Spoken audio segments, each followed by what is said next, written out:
on se retrouve aujourd'hui pour la suite des aventures et aujourd'hui nous sommes à Nîmes. Donc Nîmes bien sûr connu mondialement pour la conservation de ses monuments romains, donc qu'on va aller visiter tout de suite. Et mine de rien on approche de la fin de ce Tour de France parce que il nous reste plus grand chose à faire. Malheureusement il fait pas super beau, donc là vous voyez il y a une superbe église derrière. Mais bon, vu le temps éblouissant qu'on a eu pendant tout ce Tour de France, on va pas se plaindre. Allez, c'est parti, je vous emmène avec moi pour la visite de la ville de Nîmes. Et voilà les amis, nous voilà arrivés à l'amphithéâtre de Nîmes, plus communément appelé les arènes de Nîmes. Grandiose. Rendez-vous compte qu'il a été construit au 1er siècle, en l'an 90 après Jésus-Christ. La construction a commencé à ce moment-là, donc c'est juste incroyable. C'est l'un des amphithéâtres antiques les mieux conservés qu'on a là. Donc là il est en restauration, vous voyez il a besoin d'un petit coup de jeune là, mais c'est incroyable de se dire que aujourd'hui c'était il y a 20 siècles quoi.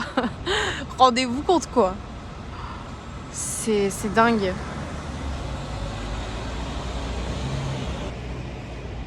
Il y a 2000 ans pardon, donc il y a 2000 ans, voilà ça date de 2000 ans et toi à côté tu vis 80 ans. Donc ouais, c'est assez incroyable. Donc il servait en fait à des divertissements pour la colonie de Némosus, je crois, à l'époque. Donc c'était des combats de gladiateurs. Il servait aussi de ville fortifiée en cas d'attaque, où la population allait se réfugier. Et au Moyen-Âge, c'était même une ville marchande.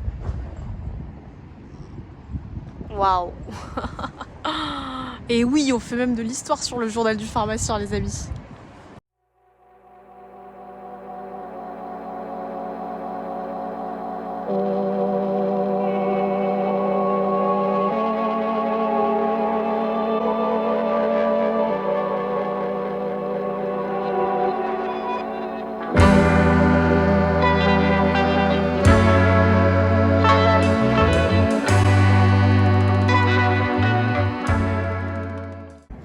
Et voilà, on est parti pour une immersion au cœur des arènes de Nîmes. J'ai l'impression d'être une enfant, d'être dans Astérix et Obélix, c'est incroyable. Donc on est muni d'un audiopen comme ça. Ils ont utilisé l'histoire en fait pour nous faire la visite. Donc ils vont prendre l'histoire d'un gladiateur, ça je trouve ça génial. Donc comme vous voyez c'est en restauration. Les bancs je sais pas s'ils sont d'origine, bon je pense pas quand même. Ouais déjà ça non, ça se voit que non. Mais wow. Vous imaginez que là il s'est passé des choses. Presque 2000 ans les arènes comme je le disais tout à l'heure.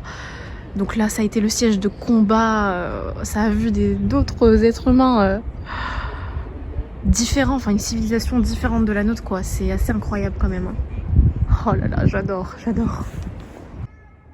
Sachez que parmi les 400 amphithéâtres romains, celui-ci est l'un des 30 plus grands mais surtout le mieux conservé. Donc en fait ce que vous voyez là, les petites entrées, c'est des vomitoires qui permettent de remplir l'arène et aussi de la vider en fait sans bousculade. Donc apparemment c'est un système qui est encore utilisé aujourd'hui dans les stades de foot. C'est du génie en fait, donc vous imaginez, voilà, il y a 2000 ans, le génie. Puis la symétrie aussi du bâtiment est assez exceptionnelle. Donc après bien sûr les meilleures places étaient pour les nobles et les moins bonnes places donc en haut, encore que ça se discute, étaient pour le peuple et les esclaves. Ça je pense que ça devait être les VIP plus. Me voilà au sommet de l'amphithéâtre de Nîmes. Donc, quand je vous disais tout à l'heure que c'était le siège de divertissement pour les citoyens de Némosus, en fait Némosus c'est Nîmes, le Nîmes de l'époque en fait, c'est son nom antique latin. Vous voyez ici on a l'église Saint-Baudile où on était tout à l'heure.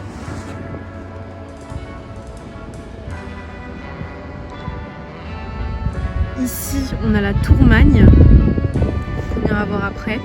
Ça je sais pas ce que c'est. Là aussi on a un très beau bâtiment. Il y a une pharma d'ailleurs en bas. Là on la voit pas mais vous voyez l'architecture exceptionnelle de la ville de Nîmes.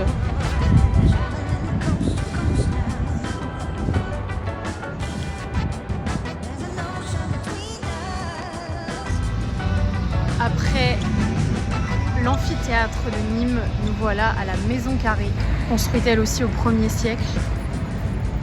Temple le mieux conservé apparemment de l'époque romaine, donc rendez-vous compte, hein, c'est quand même assez exceptionnel. Voilà des traces du passé de la Gaule romaine et on comprend pourquoi on appelle Nîmes la romaine. C'est vraiment un voyage dans le temps, la visite de cette ville, c'est juste exceptionnel.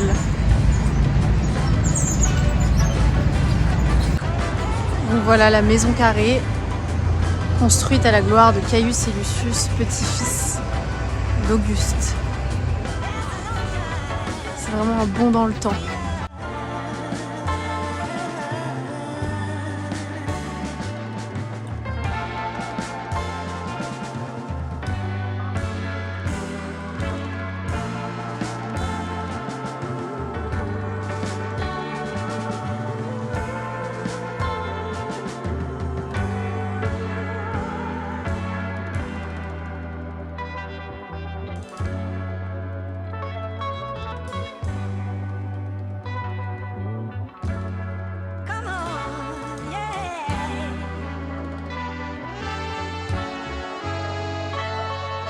Et voilà la tour Magne qui domine le jardin de la fontaine.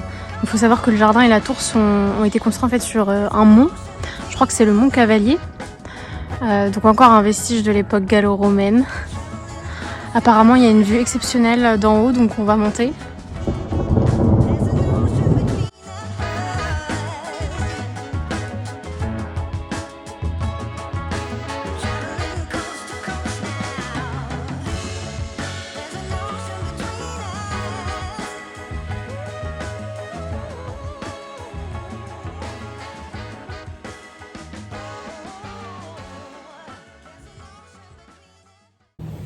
Et voilà, on a fini cette visite de la ville de Nîmes. Donc je suis rentrée parce qu'il a commencé à pleuvoir plus. Il fait limite nuit là alors qu'il est même pas 16h30. Du coup c'était génial, comme vous avez pu le voir, on a beaucoup de traces de l'Empire gallo-romain, enfin c'est juste incroyable vraiment. La visite de la ville de Nîmes, c'est un vrai voyage dans le temps. Donc je pense même que ce soir je vais me regarder le film Gladiateur pour me remettre dans l'ambiance. Mais ouais, génial. Donc pour l'itinéraire, ce que je peux conseiller, c'est ce que j'ai fait en fait, d'aller voir d'aller voir l'amphithéâtre. Ensuite, vous pouvez aller voir la Maison Carrée, ensuite le Jardin de la Fontaine et finir par la Tour Magne.